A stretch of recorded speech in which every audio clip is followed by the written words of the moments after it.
8 o'clock hour. And also from the Department of Ag, we'll have Chelsea Munia Breck, the director, to talk about. There's always a bunch of stuff going on with agriculture, especially now that we're on this P Core 3 posture. 747, our next guest. Kind of what prompted this was I got a visit from a census worker over the weekend, and the or like my uncle says it, the census. He was like, "What is that? The census?" Anyway, so I wanted to bring the Guam Census office, and we have Bernie and Nikki on the line by way of Zoom. Good morning. Good morning. Good morning. Maybe that could be. Thank you for having us. Of course. Maybe that could be you guys' next commercial. It's not pronounced census. Sinensis. Sinensis. Oh, I haven't heard that one. Somebody said sinensis one time. No. I think I said it at one point. But it's the census. The U.S. Census. The Guam 2020 census. Sinensis. Oh my Sinensis. Okay. Ladies, just go. Thanks for coming on, but we'll just go ahead and introduce yourselves and tell us what you do, and then we'll get into the talking. Hi, good morning. Thank you, Chris and Sabrina. I'm Bernie Guinness. I am the 2020 Census Office Manager. And then we also have here Nicole. Do you want to introduce yourself?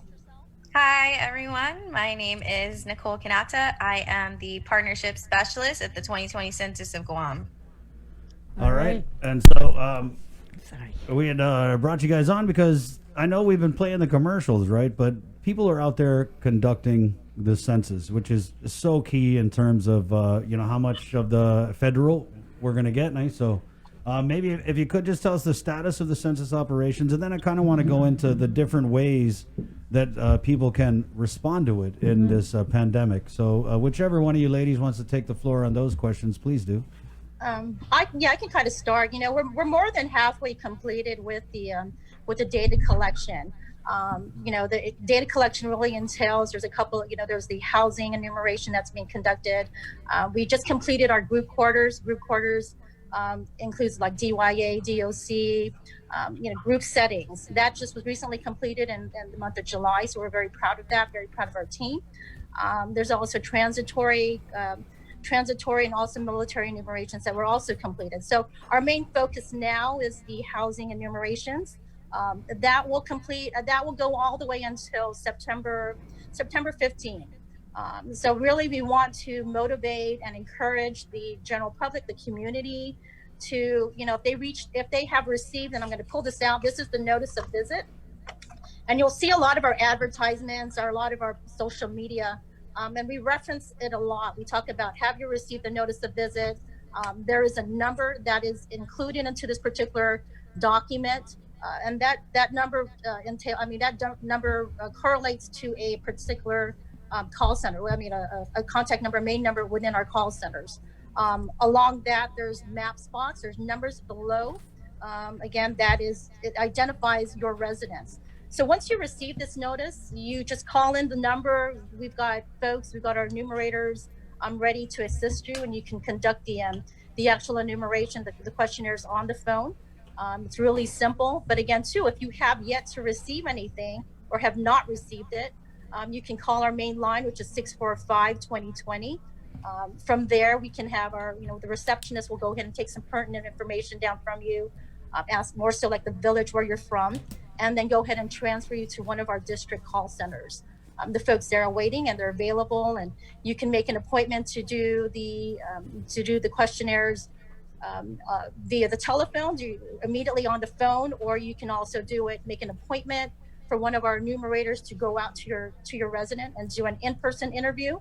But also we've got around the villages, which are census centers, right. And you can make an appointment if you're not comfortable in doing the questionnaires via the phone. And we understand, people have different preferences via the phone or via in-person at their home. Then they can also conduct it at a census, one of designated census centers throughout the community, throughout the villages. Mm-hmm. So there's really a lot of options. And again, it's just really to encourage and give options to the community, what's best for them, what they feel is really comfortable for them. Mm-hmm. Do you guys keep track of how many of those notice of visits have gone out and how many people have actually responded? Yeah, and we through social media and throughout the public, we say, oh my gosh, we've already received 3 or 4, and the counts are usually the first notice of visits that went out That was when we first returned back. That was in early June, and it was what was called like a no. The individuals were not supposed to knock on the doors; they were just supposed to drop it, simply because of the pandemic and COVID, right? So, but now it's up to two to three knocks. I mean, 2 to 3 visits. So, Okay. if a household has yet to receive something, then they'll or not receive something to respond, then they'll get the notice. The enumerators are going out there to just kind of remind. However, we do know that there are folks that have completed it, but that they still receive a notice. So, call centers was something that was not part of the initial plan, for this contract. It was something that was put in after the lockdown, right after the pandemic. So, there's a lot of reconciliation. The folks that are out on the field that are dropping off the notice of visits versus those in the call centers, there's a lot of reconciliation. So we do notice that there are some overlap where an enumerator still goes out and drops off, but they can call our office and they can let us know and say, hey, we've already completed it. Some people email us or message us, and then what we'll do is we'll go ahead and remove them off from that particular listing. What about for someone like me? I remember receiving one of these notice of visits, but I was half asleep. But so I got up and hi, they're great. I got the notice, but then I don't even know where that notice is right now. This was during the COVID, the height of everything. So I just remember somebody from the census coming, and I remember being given a piece of paper. We initially dropped it off early part of March. Early part of March, and then COVID hit, right, and the lockdown hit. So we were already 2 weeks into the operation, dropping off the notices. But if you have not received it, you misplaced it, not a problem. We just encourage the public, the community, to just call 645-2020. Okay. Really easy number. Give us a call. Again, our front desk folks, what they'll do is they'll just ask some information, really just general information, and then they'll patch you over to the corresponding district that you belong to. If you're from Dedido or Varigata or from the South, they'll go ahead and connect you to that particular call center. And then our staff there, we have over 60 phones in here throughout the facility. Wow. So really, it is a full functioning call center. And folks are waiting to receive the phone calls from the public. So again, just call 645-2020 if you didn't receive it or misplace it. No questions asked. Nikki, what are you hearing from people about the census efforts during this pandemic? We wanted to get Nikki to talk a little bit. Yeah, go ahead, Nick. Okay, Nick. We do get a lot of feedback on Facebook. That is one that I see almost every day. We do have a mix of questions like, why is it important? What do we receive? If we respond, or we also get a lot of, I completed, I'm done. And it's really great to, see that every day. I do receive really a mixture of comments. And so if people don't know what exactly they receive, I always explain to them, the importance of responding is because we do receive data from these responses for Guam to kind of flourish in the future. We do get data that will give local leaders the information that they need to receive federal funds for education, infrastructure, businesses, and so much other public services that Guam may need at the time. So, and now I explain to everybody, it's really important. We only receive this chance every 10 years. And so it's something that every person should respond to. Mm-hmm.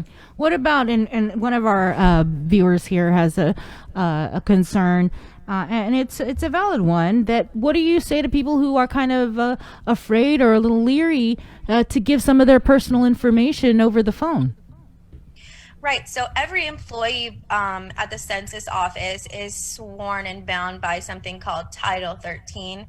And what that is that we take an oath that your personal information is protected for life. And with that, the Census Bureau only takes personal information, and it does not make you an identifiable person or household.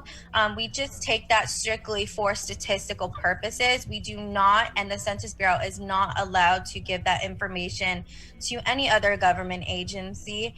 And also there are consequences if you do if you do not follow that code. And so the consequences are you receive a $250,000 fine, or you do get up to 5 years in federal prison, or both. Okay. Right. And your cellmate's going to be Bubba. I added that part. But prior to the interviews, we constantly let people know that, again, our folks are sworn in by Title 13, and everything that is, all the information that is retrieved through the questionnaire, it is only for statistical purposes. And then hopefully once those are all revealed, they come through what is called data products. The end results are data products, and also understanding not understanding, but also knowing what the total population count would be for 2020. So what's been the response, or has COVID kind of severely impacted what you guys are doing, or? And then I'm also curious if you have a breakdown in the types of ways that people are responding. So which of the options are they going with the most, et cetera? Yeah, we do, on the onset, of course, it was the phone interviews that were, the call center was really highly utilized. But again, we see it's a balance. There are people that are really still, the households that are comfortable to have us come down, or when we have our enumerators, walking the streets and coming to their households, they still entertain them. We still conduct the interviews. Our enumerators are told that they can't do the enumeration inside of the home, but because of protection of the respondent and also themselves, certainly they are wearing their PPEs, their face masks, their gloves. So they conduct it out, outside of the resident. But really, it's a combination of the both. It's the call center and the in-person. It balances. So it's really the preference of the individual, the household. Right. And that's why we wanted to get you on. So I had the visit over the weekend, and at our place when I got the kids, we're really just not.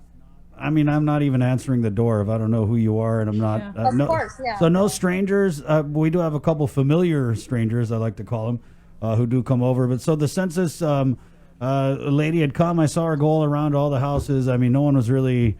I don't know if we're all in the same protocol. We're in the area I stay in, but she had come and knocked on the door, and we just weren't going to answer. And I know she could hear my music playing.